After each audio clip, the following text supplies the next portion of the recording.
Hello everyone, আমার রান্নাঘরে তোমাদের সকলকে জানাই সুস্বাগতম। আজকে আমি হোয়াইট সস পাস্তা বানাবো।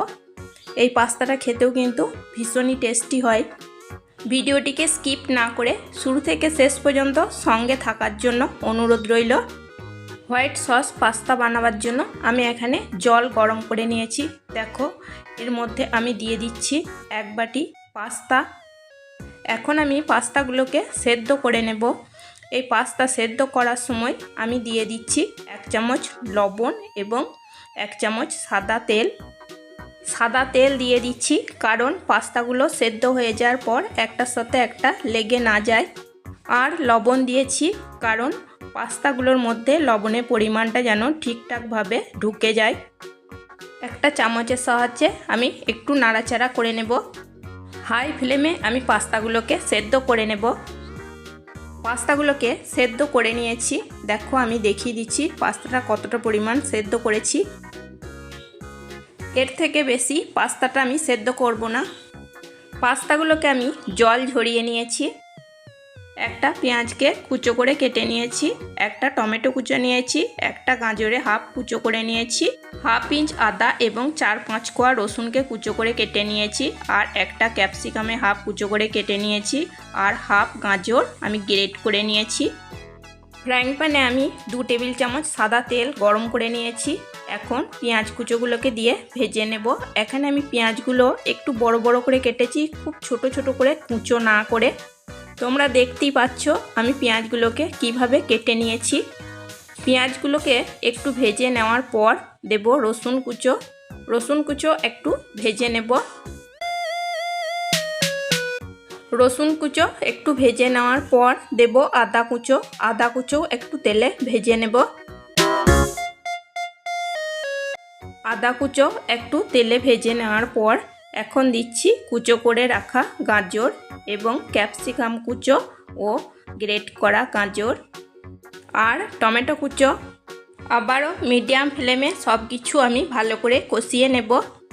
সব কিছু একটু নাড়াচাড়া করে নিয়ে দিচ্ছি টেস্ট অনুযায়ী লবণ।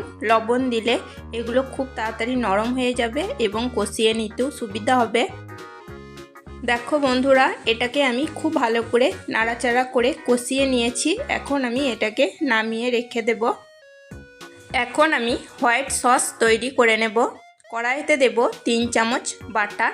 3 চামচ বাটার দেওয়ার পর বাটার মেল্ট হওয়া পর্যন্ত অপেক্ষা করব। বাটার সম্পূর্ণভাবে গলে গেছে। এখন দিচ্ছি 3 চামচ ময়দা। এখানে আমি যেহেতু 3 চামচ বাটার দিয়েছি তাই এখানে 3 চামচ ময়দা দেব। বাটারের সাথে ময়দা ভালো করে মিশিয়ে নেব। বাটারের সাথে ময়দা ভালো করে মিশিয়ে নিয়েছি। এখন আমি এই বাটার মেশানো ময়দাটাতে অল্প অল্প করে দুধ দিয়ে ভালো করে মিশিয়ে নেব। দুধটা দেওয়ার সময় অল্প অল্প করে দিতে হবে এবং এরকমভাবে নাড়াচাড়া করে মিশিয়ে নিতে হবে। একটু ডলা পেকে যাবে, সাবধানে এটাকে ধৈর্য ধরে মিশিয়ে নিতে হবে। দুধের সাথে ময়দা আমি ভালো করে মিশিয়ে নিয়েছি। হোয়াইট সস তৈরি হয়ে গেছে।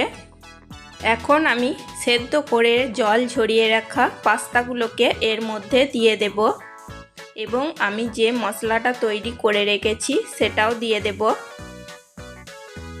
এখন আমি সব কিছু পাস্তার সাথে ভালো করে মিশিয়ে নেব।